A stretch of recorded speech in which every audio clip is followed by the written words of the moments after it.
आहे, अनेक जखमी आहेत आणि स्वतः पंतप्रधान, गृहमंत्री, येथील मुख्यमंत्री हे परिस्थितीवर लक्ष ठेवून आहेत. पंतप्रधानांच्याही सूचना आलेल्या आहेत. प्रयागराजला जे महाकुंभाचा सोहळा सुरू आहे त्याच्यामध्ये कोट्यावधी लोक कसे येत आहेत आणि त्या कोट्यावधी लोकांची आम्ही कशी व्यवस्था केलेली आहे, अशा प्रकारचं ज्याला मार्केटिंग म्हणतो, राजकीय मार्केटिंग गेल्या काही काळापासून भाजपा आणि उत्तर प्रदेश सरकार करत होतं. त्यात चुकीचं काही नाही, पण कुंभ हा मार्केटिंगचा विषय नाही. ज्याची श्रद्धा आहे, आस्था आहे, ते वर्षानुवर्ष कुंभला जातात. मग नाशिकचा कुंभ असेल, प्रयागराज असेल, कोट्यावधी लोकांचे आकडे रोज दिले जात आहेत. इतके कोटी आले, तितके कोटी आले. आज कल भी दिया, कालही दिले होते. इतक्या कोटी लोकांना आम्ही पाहत होतो. सामान्य माणसाला 10-10 किलोमीटर, 15-15 किलोमीटर चालत जावं लागतं आणि जनतेच्या प्रतिक्रिया सुद्धा ज्या आम्ही पाहत होतो आपल्या माध्यमातून, की तेथील व्यवस्थेवर लोक खुश नाहीये. शेवटी आज दुर्दैवानं चेंगराचेंगरी झाली, माणसं तुडवली गेली, शेकडो लोक जखमी आहेत आणि 10 पेक्षा जास्त श्रद्धाळूंना आपले प्राण गमवावे लागले कुंभमेळ्यात. स्वतः गृहमंत्री तिथे येऊन स्नान करून गेले. तेव्हा आम्ही लवाजमा पाहिला आणि सगळं तो काळ, संपूर्ण घाट आणि तो परिसर बंद करण्यात आला. म्हणजे त्या काळात लोकांची अव्यवस्था झाली. संरक्षण मंत्री आले तेव्हाही संपूर्ण घाट आणि प्रयागराज परिसर हा सील करण्यात आला. जेव्हा जेव्हा असे VIP जात आहेत त्या वेळेला साधारण 1 दिवस किंवा त्यापेक्षा जास्त काळ तो घाट आणि तो परिसर हा बंद केला जातो सामान्य श्रद्धाळूंसाठी. त्याचाही हा परिणाम असतो. लोक तेवढे बाहेर असतात, तुंबलेले असतात. या सगळ्याचा जर परिणाम पाहिला तर मी इतकंच सांगेन, उत्तर प्रदेशचे मुख्यमंत्री असतील किंवा त्या संदर्भात जे मंत्री असतील, त्यांनी मार्केटिंगवर लक्ष देण्यापेक्षा पक्षाच्या मतांच्या, हे जे श्रद्धाळू आहेत, लाखो श्रद्धाळू आहेत, त्यांची व्यवस्था, त्यांची सुरक्षा याकडे लक्ष देणं गरजेचं आहे. आज 10 पेक्षा जास्त श्रद्धाळूंचे प्राण गेले आणि त्यानंतर तातडीच्या बैठका सुरू झाल्या. प्रधानमंत्री लक्ष ठेवून आहेत म्हणजे काय आहेत, गृहमंत्री लक्ष ठेवून आहेत म्हणजे काय आहेत. ज्यांनी प्राण गमावले ते येणार आहेत का? जे रस्त्यावर झोपले आहेत, आपण पाहिलं असेल की व्यवस्था केली आहे, लोक रस्त्यावर झोपतायत. अनेक महिला मी पाहिलं की खुल्या सडकेवर, फुटपाथवर, रस्त्यावर झोपून कुंभ स्नानाला गेलेले आहेत. मग कोणती व्यवस्था आपण केली? 1954 साली तिकडे जो कुंभ झाला त्याची व्यवस्था पहा. स्वतः देशाचे प्रधानमंत्री पंडित नेहरू यांनी व्यवस्था कशी आहे पाहण्यासाठी दौरा केला. तेव्हाचे मुख्यमंत्री गोविंद वल्लभ पंत हे तिथे पूर्ण काळ उपस्थित होते असं माझी माहिती आहे. इतर सुद्धा त्यांनी व्यवस्था केल्या होत्या आणि त्यांनी त्याचं राजकीय भांडवल करण्यासाठी कुंभ आयोजित केला नव्हता. त्यांनी धर्मशास्त्र, बरं का, यानुसार लोकांना सुविधा मिळाव्या त्यासाठी कुंभचं आयोजन व्यवस्थापन केलं. अखिलेश यादव असताना जो कुंभमेळा झाला त्याची व्यवस्था सगळ्यात उत्तम होती असं आज येणारे कुंभस्नानास येणारे सगळे आमचे श्रद्धाळू सांगतात की अखिलेश यादव असताना कुंभमेळ्याची व्यवस्था ही सर्वोत्तम होती. या सगळ्या व्यवस्थापन संकल्पनेत इतर पक्षाच्या लोकांनाही उत्तर प्रदेशमधला सहभागी करून घेतला असतं, त्यांचा अनुभवाचा फायदा करून घेतला असता तर ही वेळ आली नसती. पण श्रेयवाद, आम्हीच हिंदुत्ववादी, कुंभ आम्हीच करू शकतो, हा श्रेयवाद जो आहे, या श्रेयवादातून लोकांना प्राण गमवावे लागतात. राऊत पण इतक्या संख्येने म्हणजे कोट्यवधी भाविक तिकडे येणार हे पाहता असा अपघात होईल अशी शक्यता किंवा अंदाज असतो. तर अशा वेळेस तुम्ही आज जो अपघात झालाय त्यासाठी स्थानिक राज्य सरकार आणि पर्यायाने केंद्र सरकार नाही, यांना सगळेच अपयशी जबाबदार आहेत. 10,000 कोटीपेक्षा जास्त बजेट यासाठी देण्यात आलं. 10,000 कोटीपेक्षा जास्त. 10,000 करोड, मोर दॅन 10,000 करोड तिथे खर्च करण्यात आला. त्याचं ते 10,000 कोटी तिथे प्रत्यक्ष दिसत नाहीयेत. तुम्ही महाराष्ट्रामध्ये, मुंबईमध्ये कोविड काळामध्ये कोविड सेंटर असतील, खिचडी वाटप असेल, त्याच्यात प्रश्नचिन्ह उपस्थित केलं. पण कुंभमेळ्यामध्ये 10,000 कोटीच्या वर कुठे खर्च झाले? पैसे नक्की कुठे गेले? जर योग्य ठिकाणी पैसे खर्च झाले असतील तर आज हा एवढा मोठा अपघात का झाला, लोक का मेले, हा सदोष मनुष्यवधाचा गुन्हा कोणावर दाखल केला पाहिजे, यासाठी मुलुंडच्या पोपटलालने जायला पाहिजे तिकडे प्रयागराजला आणि विचारायला पाहिजे प्रश्न. 10,000 कोटी रुपये कुठे गेले, कोणत्या गंगेच्या प्रवाहात वाहून गेले, लोक का मरण पावली, हा सदोष मनुष्यवधाचा गुन्हा कोणावर दाखल करावा, हा जरा आम्हाला उत्तर द्या ना. रावसाहेब, मुख्यमंत्री देवेंद्र फडणवीस आणि मंत्री धनंजय मुंडे हे आता 3 दिवस दिल्ली दौऱ्यावर आहेत. धनंजय मुंडे त्यांच्या खात्यासंदर्भातल्या बैठकांसाठी आहेत, तर फडणवीस हे 3 दिवस दिल्ली निवडणुकीमध्ये प्रचारासाठी तिथे गेलेले आहेत.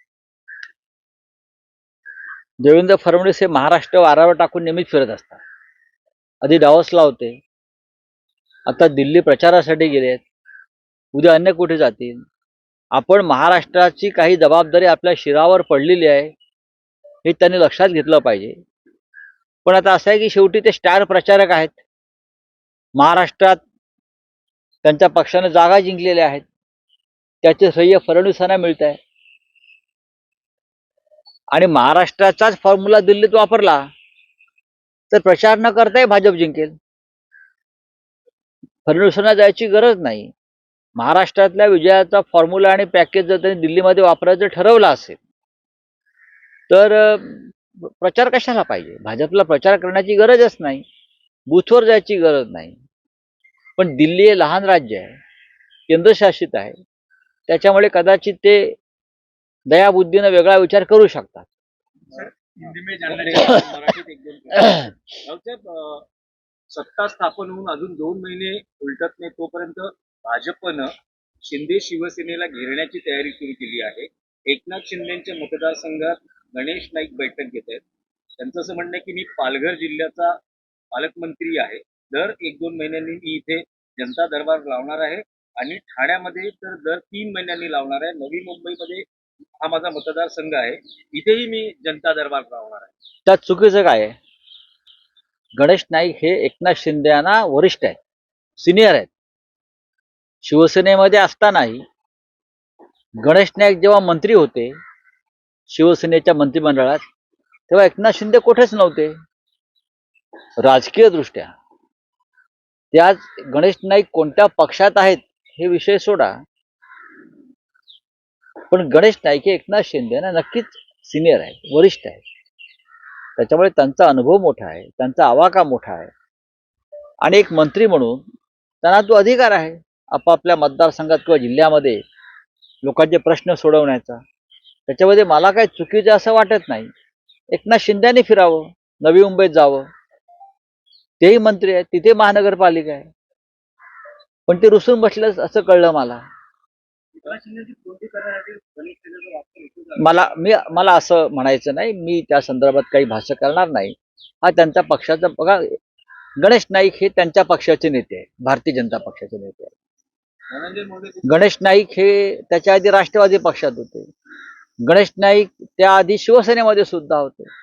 त्याच्यामुळे गणेश नाईकांचा प्रवास फार मोठा आहे आणि एकनाथ शिंदेने आता प्रवासाला सुरुवात केली आहे. एकनाथ शिंदेने आता एक पक्ष बदललेला आहे. अजून जेव्हा ते 2-3 पक्ष बदलतील भविष्यामध्ये, मला ती साधारण शक्यता वाटते, त्यावेळा ते त्यांची स्पर्धा होईल पक्ष बदलण्याची आणि सिनियरिटीची. पण राऊतसाहेब, एकनाथ शिंदेच्या नाराजीच्या बातम्या सतत येत आहेत. ते बैठकीला प्रत्यक्ष उपस्थित बघा, राहण्याऐवजी नाराज कोण आहे काय व्हिडिओ त्याच्यावर कॉन्फरन्सिंगच्या माध्यमातून उपस्थित आहेत. असं आहे की ते आता टेक्नॉलॉजीचा वापर करत असतील. एकनाथ शिंदे हुशार आहेत फार ते, आणि एकनाथ शिंदे नाराज आहेत की नाही त्यांनी सांगायला पाहिजे, आपण कसं काय सांगणार. त्यांनी सांगायला पाहिजे हो मी नाराज आहे, किंवा त्यांचे जे बॉस आहेत फडणवीस त्यांनी सांगायला पाहिजे हो एकनाथ शिंदे नाराज आहेत. ज्या तिथे मंत्रिपदाला चिटकून बसलेले आहेत त्या तिथे नाराज नाही. त्याला बिन खात्याचं मंत्री केलं तरी ते मंत्रीपद सोडणार नाहीत. तेवढी हिंमत लागते. कारण त्यांच्या डोक्यावर ईडी आणि सीबीआयची आणि तपास यंत्रणांची तलवार आहे. त्यामुळे बिन खात्याचे मंत्री म्हणून जरी अशा लोकांना ठेवलं तरीही ते मंत्रिपदाला चिटकून राहतील आणि मी नाराज आहे असं कधीच बोलणार नाही. बोलिये. आता मी कसं काय सांगू त्याच्यावर. आपलं आपलं पद वाचवण्यासाठी शेवटी त्यांना दिल्लीतच जावं लागतं. अजित पवार गटाचे ते मंत्री आहेत, पण खुलासा द्यायला कुठे जावं लागतंय तर दिल्लीमध्ये अमित शहाकडे. त्यांच्या पक्षाचे राष्ट्रीय अध्यक्ष मुंबईत आहेत किंवा बारामतीत आहेत किंवा पुण्यात आहेत बसलेले, पण त्यांचा पक्षाचा मंत्री खुलासा देण्यासाठी दिल्लीत जातोय. ही महाराष्ट्राची अवस्था आहे. प्रयागराज बोलिए. में कल जिस तरह से भगदड़ मची है, 10 से ज्यादा लोगों की मौत हुई है, क्या कहना चाहेंगे इस चीज़ पे? क्या कहेंगे. प्रयागराज में जो कुंभ चल रहा है उसमें भारी संख्या में लाखों लोग आ रहे हैं.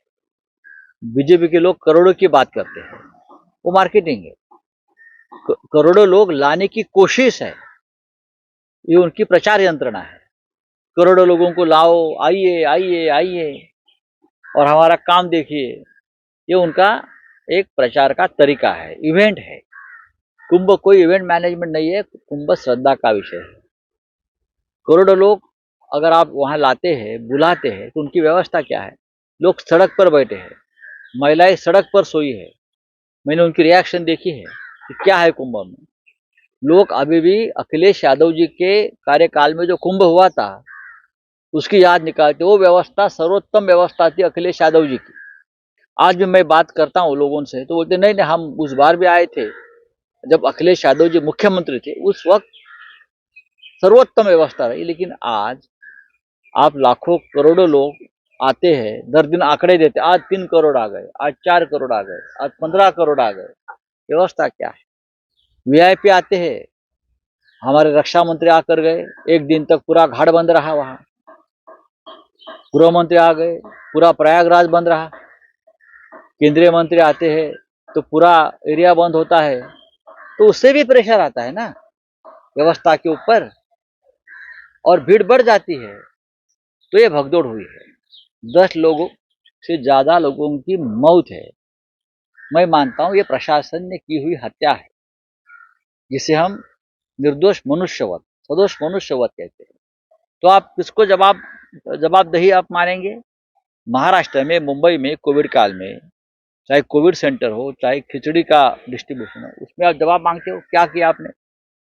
तो हमारा सवाल है, कुंभ के व्यवस्था में ये जो चूक हुई है इसके लिए कौन जिम्मेदार. 10,000 करोड़ से ज्यादा पैसा खर्च हुआ है, 10,000 करोड़ से भी ज्यादा. कहाँ गया पैसा. व्यवस्था अगर होती तो ये लोग नहीं मर जाते. सैकड़ों लोग जख्मी हुए, आज इंजर्ड हुए. तो ये अव्यवस्था है. भारतीय जनता पार्टी उस माध्यम से राजनीतिक प्रचार कर रही है, कुंभ की मार्केटिंग का फायदा उठाकर चुनाव लड़ना चाहती है. ये कोई श्रद्धा नहीं है उनकी, ये राजनीति है. हर जगह पर राजनीति करते हैं और लोग अपने जान को खो बैठते हैं. कहीं ना कहीं स्टेट डिपार्टमेंट हो या सेंट्रल हो, सभी जिम्मेदार है ना, सभी जिम्मेदार है. ये वीआईपी लोग दर दिन जाते हैं, वीवीआईपी, उनके लिए पूरा प्रयागराज बंद किया जाता है. पूरा घाट, गंगा का पूरा घाट बंद किया जाता है प्रयागराज में. वीआईपी, सभी वीआईपी लोगों को एक दिन रखना चाहिए. यही दिन आपको आना है, उस दिन और कोई नहीं जाएगा. देवेंद्र फडणवीस जी दिल्ली जा रहे इलेक्शन के क्या जरूरत है. वो स्टार प्रचारक जरूर है, महाराष्ट्र जीत लिया है. कैसे जीता है महाराष्ट्र ये भी आप सबको मालूम है. अगर महाराष्ट्र का ही जीतने का फार्मूला ये दिल्ली में लगाएंगे तो किसी को भाजपा को प्रचार की जरूरत नहीं है. जिस फॉर्मूला से महाराष्ट्र में जीत गए हैं, चाहे ईवीएम हो, चाहे पैसे की ताकत हो, चाहे घोटाला हो, अगर ये करना है तो दिल्ली में क्यों प्रचार करते. ऐसे आप जीत जाओगे. सभाएं लेकर आप क्या करोगे. मुझे लगता है कि कोई जरूरत नहीं है. लेकिन दिल्ली एक छोटा राज्य है, केंद्र शासित है. केंद्र शासित राज्य के अधिकार तो केंद्र के पास है, वही चलाएंगे, लेफ्टिनेंट गवर्नर. तो अगर फिर, इसलिए मुझे पूरा विश्वास है ये लोग केजरीवाल जी को जिता देंगे. चलो सर, एक मराठीत प्रश्न आहे जान को की धोखा है जो किसको? सूचना पीढ़ी के लिए कहा है कि जान को धोखा है जो एफआईआर में नाम लिखे थे वो जबरदस्ती लिखे नहीं है ट्विटर के प्रेशर में आकर वो गलत जानकारी दे रहे हैं। देखिए, अब मुंबई पुलिस सक्षम है, देवेंद्र फडणवीस मुख्यमंत्री है और जिशान के जो बॉस है वो अजित पवार सरकार में है। फिर भी खतरा कैसा है? जाइए सरकार के पास और बैठिए सरकार के सामने। राऊत साहेब, एक मराठीत प्रश्न आहे की अजित पवार असं म्हणतात की बीड प्रकरणाशी संबंध नसताना मुंडेंचा राजीनामा कसा घेणार, असं त्यांचं म्हणणं हे आहे. अजित पवार- धनंजय मुंडे असं म्हणतात की दादांनी आदेश दिला तर आपण राजीनामा देऊ. असं आहे की ही मिलीभगत आहे.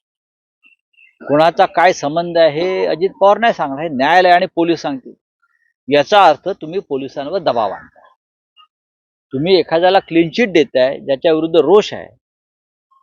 याचा अर्थ अजित पवार ज्या प्रकारची भाषा वापरतायत त्याचा अर्थ असा आहे की तुम्ही अप्रत्यक्षपणे न्याय व्यवस्था, पोलिसांवर आणि जे या प्रकरणात न्याय मिळावा म्हणून लढतायत त्यांच्यावर दबाव आणताय.